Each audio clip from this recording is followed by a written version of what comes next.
And welcome back to Hannity. So over the weekend, singer Jennifer Holiday backed off of performing in this week's inauguration, joining a long list of liberal Hollywood snowflakes who are boycotting this week's festivities. Still, one artist slated to perform in D.C. refuses to succumb to the social pressure of liberal Hollywood elites, and that man is none other than country music legend. I've always liked his music, my friend Toby Keith. He told Entertainment Weekly, quote, "I don't apologize for performing for our country or military. I performed at events for the previous presidents, Bush and Obama, and over 200 shows in Iraq and Afghanistan for the USO. Here with reaction, the host of Michelle Malkin Investigates, a great new hit series. It's at crtv.com. She's also my little sister, which is an inside joke. How are you? Good to see you, sis. Good. I'm doing good, big brother. All right, so first, you got to give Toby Keith props.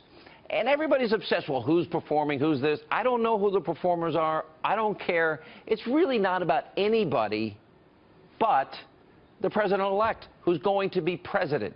Only one of 45 people to get that honor in the history of our country. What do you make of all the bitterness here?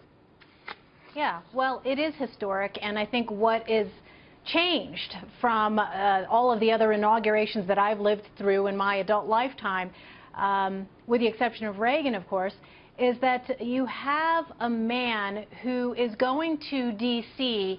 And represents the people. And this is really going to be the people's celebration. It isn't about what level of celebrity that they can get. But I will tell you this, Sean, that the unhingedness, and by the way, that was the name of a book I wrote back in 2006, I believe, Unhinged, Exposing Liberals Gone Wild, and they've only gotten worse in the ensuing years, is that what it exposes is just how intolerant these people are. You know, it was Meryl Streep who just said a week ago that Hollywood and the press were the most vilified people on the planet.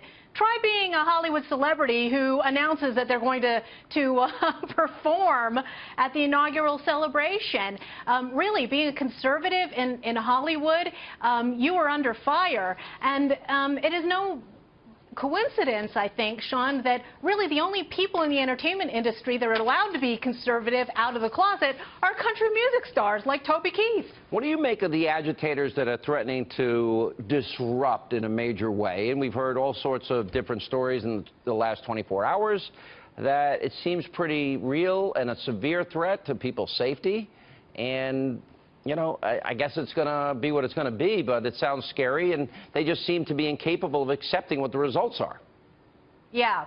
Well, I'll tell you this. The Trump administration represents a return to law and order. And this poses an existential threat to the rule of the mob.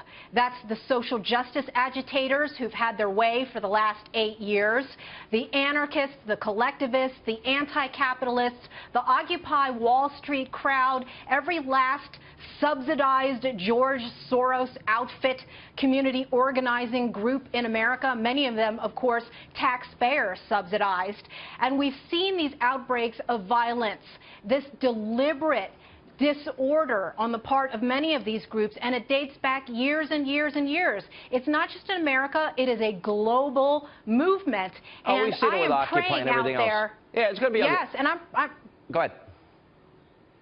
I'm just saying, I'm praying out there for law enforcement, because this is going to be a task like we've never seen before. You know, we've seen the WTO riots in Seattle. We've seen the G20 riots. We've seen these people, the black bloc types, agitate at both the Democratic and Republican national conventions. But they are out for blood. And it is no joke that both our law enforcement officials and, of course, everyone in the Trump administration themselves have to take extra precautions. And where are all of those people who are condemning the climate of hate and violence? Silent, as usual. All right, Michelle, good to see you as always.